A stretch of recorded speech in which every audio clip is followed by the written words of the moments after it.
word for today. I was thinking and praying about what to share, and I had it on my heart to share about the faithfulness of God, which is something I have really experienced, particularly in the past 2 months. Many of you know that 2 months ago I moved here to Ukraine to serve full-time as a Bible teacher for the next 2 years. This was always going to be a time of dramatic change in my life, but I never could have imagined the amount of uncertainty and upheaval the start of this year would bring. I faced everything from visa issues to now a worldwide pandemic, and I'm sure many of you have also faced this uncertainty at this time in your life, where plans have been disrupted and maybe the safety you once had doesn't seem so real anymore. However, I want to encourage you that God is faithful, and we as believers need to trust in the faithfulness of God at this time.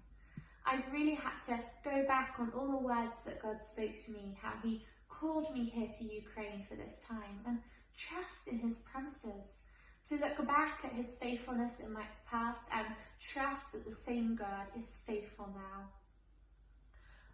One thing that has really stood out to me that God has reminded me of is this hymn, "Great is thy faithfulness," which is something Mel shared in her last word for you today. Great is thy faithfulness, O God my Father, there is no shadow of turning with thee.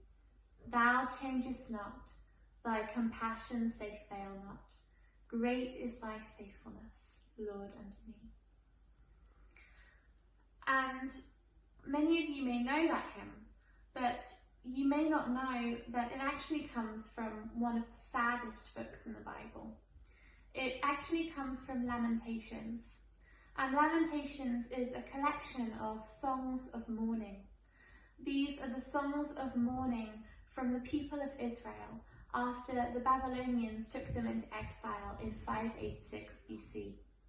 They're the songs of people facing heartbreak and immense suffering.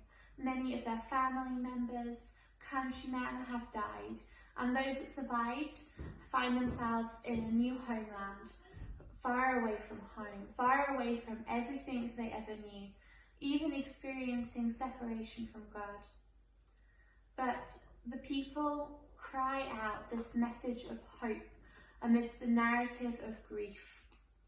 We read in Lamentations chapter 3, verses 22 to 23, "Because of the Lord's faithful love, we do not perish, for his mercies never end. They are new every morning. Great is your faithfulness." The people in Lamentations did not know what was happening. They felt far from God.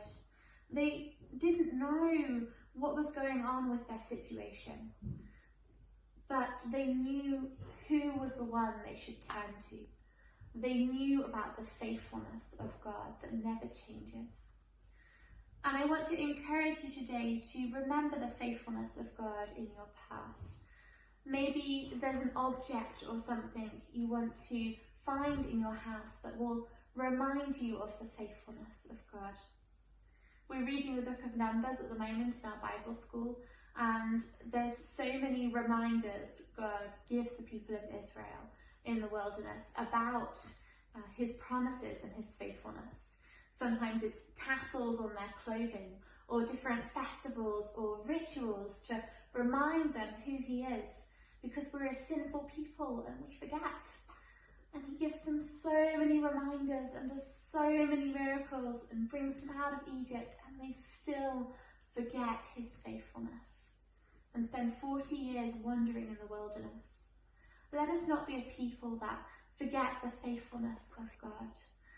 Write down his promises.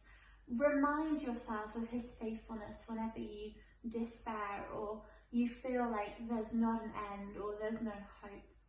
Our God is faithful. His faithfulness does not depend on our circumstances or situation. How can you remind yourself of God's faithfulness today? Bless you. Amen.